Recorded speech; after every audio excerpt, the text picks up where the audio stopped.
Olá, a paz do Senhor Jesus. Eu sou o pastor Silas Daniel e hoje nós vamos trazer uma reflexão bíblica sobre o conceito de amor na Bíblia.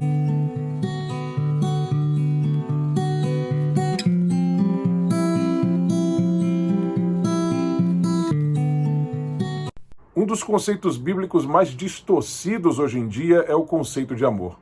Lamentavelmente, é muito comum vermos cristãos que se referem ao amor na Bíblia como sendo invariavelmente sinônimo de paixão, de sentimento. Essa má compreensão desse conceito bíblico é séria, porque leva não apenas à imaturidade cristã, mas resulta também no cometimento de equívocos enormes em nome desse conceito distorcido de amor. Mas antes de a gente frisar o real significado de amor na Bíblia, urge explicar que essa má compreensão era muito menos comum entre cristãos de séculos atrás, porque ela é fruto de uma perversão moderna do significado de amor.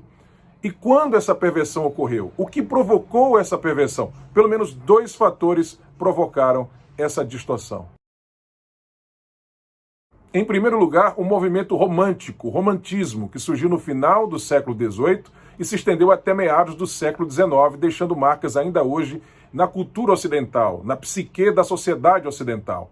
Esse movimento foi um movimento de ressaca ao racionalismo e que consistia basicamente numa supervalorização da emoção, do sentimento e também do subjetivismo, do eu. Em segundo lugar, o advento, no século XX, daquilo que é chamado de pós-modernidade, que prega o relativismo, que propugna a inexistência de valores e verdades absolutos, alçando assim o sentimento a uma posição que não é sua, que é a de critério definidor das decisões que nós devemos tomar na vida. Ora, se você não tem mais verdade absoluta, o que te resta? Só te resta o feeling. Só te resta o hedonismo, ou seja, o prazer ou o sentimento como critério definidor das decisões que você tem que tomar na vida. Isso nos lembra aquele dizer do gato, a Alice, no conto de Lewis Carroll, Alice no País das Maravilhas, quando ele diz para ela: quando você não sabe para onde ir, qualquer caminho serve. Aliás, essa é a mensagem central das novelas, das séries, dos filmes que têm sido produzidos nas últimas décadas. Todas as vezes que o mocinho está naquele ponto crítico da história, quando ele precisa tomar aquela decisão que vai reverter aquela situação que ele está vivenciando, se aproxima dele alguém que se coloca como mentor dele naquele momento para dizer a ele as seguintes palavras mágicas: Follow your heart. Siga o seu coração. O que se choca frontalmente com aquilo que a realidade, a palavra de Deus nos dizem, que é o fato de que enganoso é o coração, mais do que todas as coisas. Enfim, influenciado sem perceber por esses dois conceitos poderosíssimos culturais, que são o romantismo, que deixou marcas ainda hoje na sociedade ocidental, e o pós-modernismo, muitos acabam vendo o amor na Bíblia invariavelmente como sinônimo de paixão, de sentimento, quando há duas incoerências muito sérias em ver amor na Bíblia dessa forma. A primeira e mais básica de todas é que o sentimento chamado amor não é, em si mesmo, a garantia de algo bom. Pode-se, por exemplo, amar o pecado. Há muita gente que ama fazer determinadas coisas que são moralmente erradas. E com isso eu não estou dizendo que a capacidade de amar em si seja má, muito ao contrário. Nós temos essa capacidade porque nós fomos feitos à imagem e semelhança de Deus. Porém, o pecado corrompeu a imagem de Deus em nós. De maneira que o sentimento chamado amor muitas vezes se volta para coisas que são erradas ou para miragens. Logo, eu não posso confundir o meu sentimento favorável por uma pessoa ou por uma coisa como se fosse sinônimo de verdade, de coisa certa.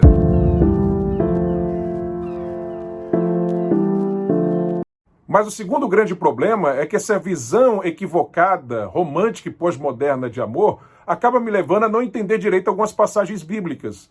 Por exemplo, a Bíblia nos manda amar os nossos inimigos. Como é que nós vamos fazer isso se nós não tivermos paixão no coração por eles? Ah, mas a Bíblia diz que Deus derrama em nossos corações o amor. Isso é verdade, mas esse não é o ponto aqui. A questão aqui é que, na visão romântica, fica estranho essa coisa de amar o nosso inimigo. Porque na visão romântica, o relacionamento é um contrato que pode ser rompido em qualquer momento em que não há mais sentimento. Ou seja, Se não há mais paixão, acaba o casamento. Se em meu coração não há um sentimento favorável em relação a uma determinada pessoa, eu não preciso assumir nenhuma responsabilidade em relação àquela pessoa, a não ser que haja um compromisso legal nesse sentido. É assim que é o amor segundo a pós-modernidade, segundo a visão romântica. Mas não é assim que a Bíblia apresenta o amor. Segundo a Bíblia, amor não é um mero sentimento. Amor na Bíblia não é paixão. Amor na Bíblia é compromisso, é atitude. Jesus disse: se me amardes, obedecereis os meus mandamentos. Ou seja, amar a Deus é obedecer a Deus. E erra quem pensa que nesse texto Jesus está apenas dizendo que todo sentimento verdadeiro leva a algum ato. Se fosse assim, ele estaria se contradizendo com o que ele ensinou no Sermão da Montanha, quando ele afirma que uma pessoa pode, por exemplo, desejar adulterar com outra e mesmo assim não cometer o ato de adultério, mas não deixou de pecar, pecou em seu coração, cometeu adultério em seu coração. Assim como Jesus disse também que uma pessoa pode odiar a outra e mesmo assim não agredi-la, não matá-la, mas em seu coração está pecando porque tem um sentimento verdadeiro e alimentado de ódio por aquela outra pessoa. Eu não estou dizendo com isso que amar a Deus na Bíblia não envolve uma afeição forte, calorosa, terna e reverente por Deus. Claro que envolve isso. O que eu estou querendo dizer é que amar a Deus na Bíblia é muito mais do que isso. Amar a Deus é obedecer a Deus, é ter compromisso em relação a Deus. É como a fé bíblica. A fé bíblica não é meramente intelectual. Quando a Bíblia diz que alguém creu em Deus, não está falando de um crer meramente intelectual. Quando a Bíblia diz que alguém creu em Deus, está querendo dizer que aquela pessoa respondeu positivamente ao chamado divino, ao chamado da graça divina. Aquela pessoa abraçou o Evangelho, aquela pessoa recebeu Cristo em sua vida. A fé sem obras é morta, afirma o apóstolo Tiago na epístola que leva o seu nome. Aliás, o próprio apóstolo Tiago lembra o caso dos demônios, que creem em Deus, que creem no que diz a palavra de Deus, mas não obedecem a Deus. A verdadeira fé, a fé bíblica, ela implica uma ação. A fé meramente intelectual existe? Sim, claro que existe. Ela é um tipo de fé. Agora, a fé bíblica é outro tipo de fé, é outro nível de fé. É uma fé que implica ação. Da mesma forma, o amor. O amor como sentimento existe. Porém, o amor na Bíblia é mais do que um mero sentimento. É uma atitude. Na Bíblia, nós temos mais de um termo usados no original grego para se referir a amor. Um deles é filéu. Filéu significa amor fraternal, amor entre amigos, amor entre familiares, amor dentro da família, um amor que envolve sentimento, que envolve afeição. Agora, quando Deus manda você amar os seus inimigos, ou quando ele manda você obedecê-lo, interessante que o termo que aparece ali não é filéu, mas é ágape. O termo filéu nunca aparece na Bíblia em relação a esses mandamentos, mas apenas ágape.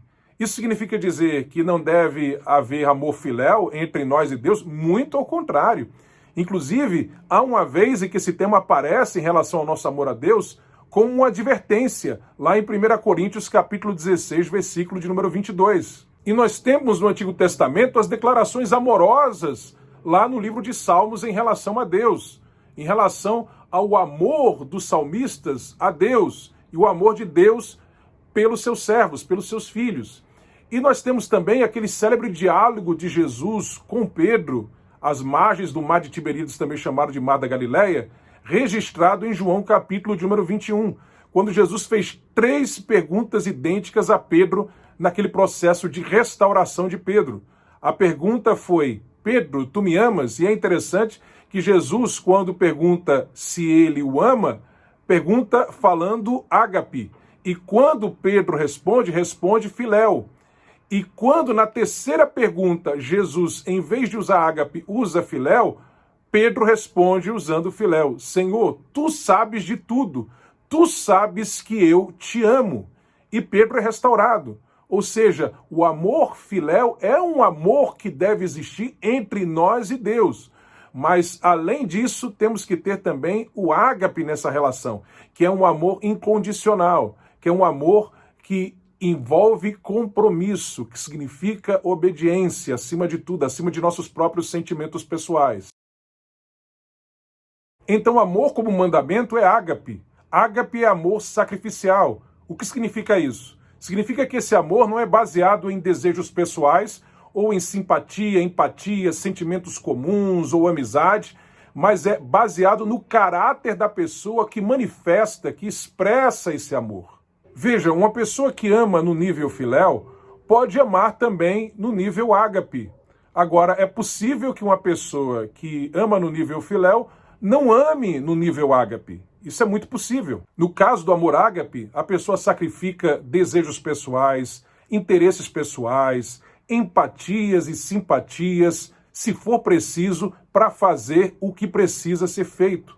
Amor ágape é benevolência, boa vontade até mesmo para com pessoas indignas. Enfim, o amor como mandamento na Bíblia, o amor como mandamento, não é algo que você sente, é algo que você faz. Não é algo que é movido pelos impulsos dos teus sentimentos. Não é algo que você faz porque você gosta, mas é algo que você faz porque é movido por uma consciência, por um senso de algo que é maior do que você mesmo, que é maior do que qualquer sentimento passageiro, que está baseado no próprio Deus, que é ágape, que é benevolência e boa vontade mesmo para com aquelas pessoas mais indignas. Ou seja, o verdadeiro amor não é sentimental, ele é comportamental, ele é um estilo de vida. Ele não é sentimental. Se ele fosse sentimental, ele seria condicional, mas ele é justamente incondicional. Ele depende de você gostar ou não daquela pessoa gostar ou não de você. É algo que você faz independente de você receber alguma retribuição pelo que você está fazendo ou não. É algo que independe da forma como você será tratado.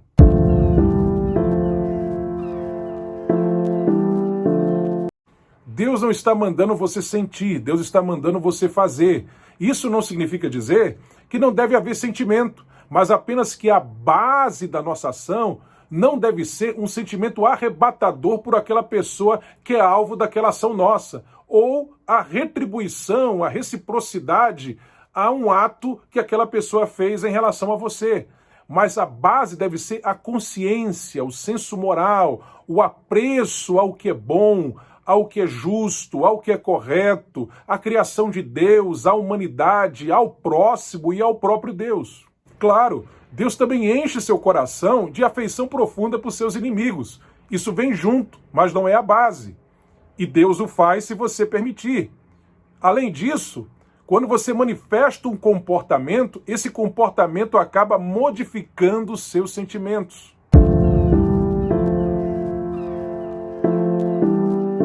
Pastor Silas, e 1 Coríntios capítulo 13, versículo de número 3?